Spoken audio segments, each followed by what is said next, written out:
Welcome back. The Republican National Convention wraps up night 2 last night. The theme, the land of opportunity, the Trump family, and Secretary of State Mike Pompeo going to bat for President Trump. It was a night of surprises, including a naturalization ceremony, as well as a pardon. Joining me right now is Arkansas Senator, member of the Senate Armed Services and Intelligence Committees, Tom Cotton. Senator Cotton, great to see you this morning. Thank you so much for being here. You are slated to speak tomorrow night at the RNC. Can you give us a preview of where you'll focus?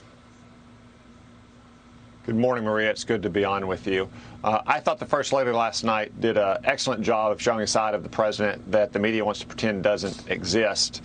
I also thought it showed a great degree of diversity of the kinds of people President Trump has helped, from lobstermen in Maine to metal fabricators, to dairy farmers in Wisconsin, to a mayor from a mining community in Minnesota's Iron Range. This president has helped so many different communities, so many different types of Americans from different walks of life. What I'm going to do tomorrow night is focus on what this president has done to keep all Americans safe from foreign threats and contrast that with Joe Biden's terrible record.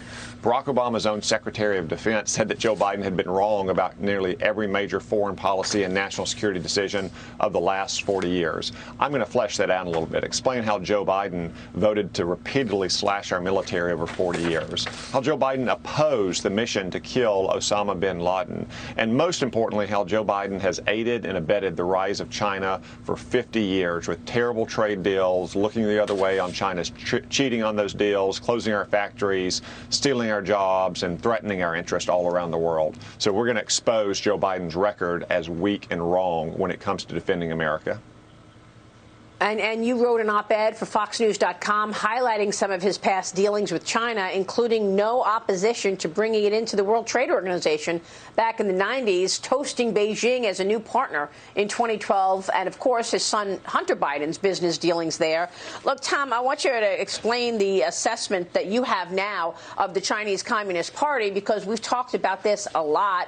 You really were the first to really spotlight the fact that there is real risk here because they are taking advantage of some of our programs and sending military officials in, people who work for the Chinese military under aliases and using our visa systems to do so. Tell us about that.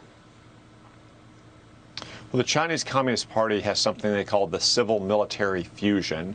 That's drawing upon Chinese companies to aid and advance the People's Liberation Army, the military of the Chinese Communist Party.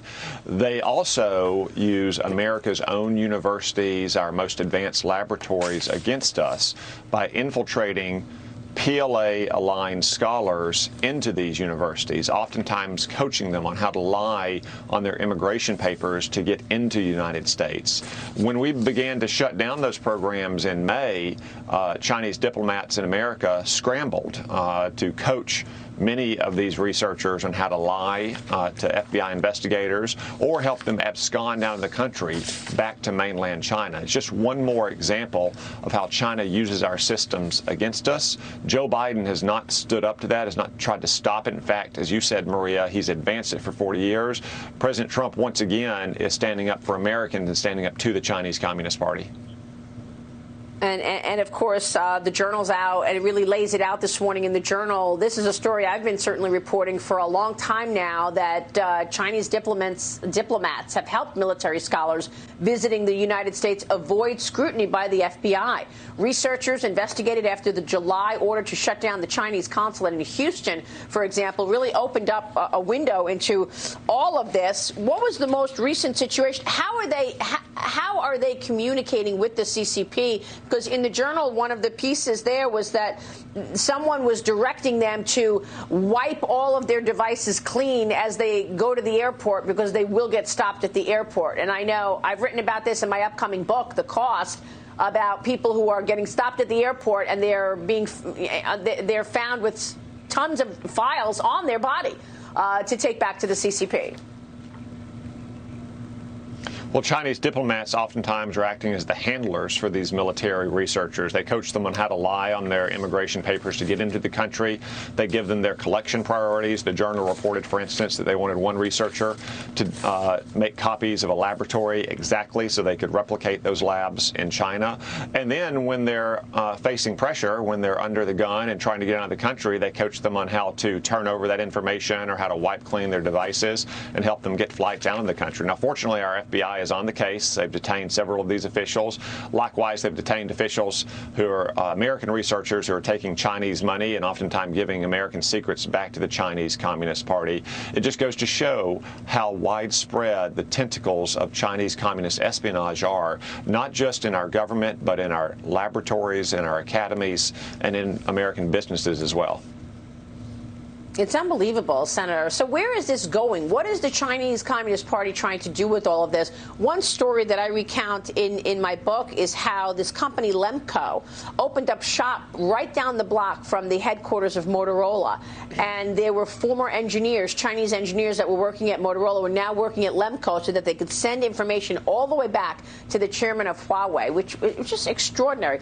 What is the Chinese Communist government doing here? Are they doing this to build up their military? Do you think that ultimately they're expecting they're going to go to war with the United States? Well, both their military and their commercial sector, Maria. The FBI put it well recently when they called the Chinese strategy rob, replicate, and replace. Rob America of its technology, That's right. Replicate that technology in mainland China, and then replace American technology. All right, Senator, you've been crisscrossing the country with the president in some cases. You've been talking to a lot of voters out there. What are you hearing from people in terms of what their priorities are? Maria, I've been I've noted just how many Americans are focused on the Chinese threat, especially after this pandemic. I've had multiple Americans across the country come up to me whose lives have been affected by the coronavirus, whether they've had loved ones hospitalized for weeks, whether they've lost their business, whether they've lost the job, and consistently what they say is that we have to make China pay. We have to make China pay for unleashing this virus on the world. We have to take a lot of overdue steps like cracking down on Chinese espionage in our country. That's exactly what I'm doing and what President Trump is doing as well, what Joe Biden simply will not do. You've served in the Afghanistan and Iraq wars. You have an incredible resume in terms of national security and service. Your trip to New Hampshire, which is, of course, a state that has held the first primary in the race for the White House, sparking some conversation around you. Are we going to see your name on the ticket come 2024, Senator? Well, Maria, my name is on the ticket right now in Arkansas, and I hope the people of Arkansas will trust me with another 6 years in the United States Senate. But New Hampshire is also a critical swing state. Remember, President Trump only lost it by a couple of thousand votes in 2016, and we have a competitive Senate races there. So that's what I was doing in New Hampshire, as well as states like Tennessee, and going to be traveling to Georgia next week to campaign as well. All right, Senator. Great to see you this morning. Thank you so much, Senator Tom Cotton. Be sure to tune in tomorrow. I will be interviewing Trump Organization Executive Vice President Eric Trump about the RNC in the 2020 contest after his speech last night. Stay with us. We'll be right back.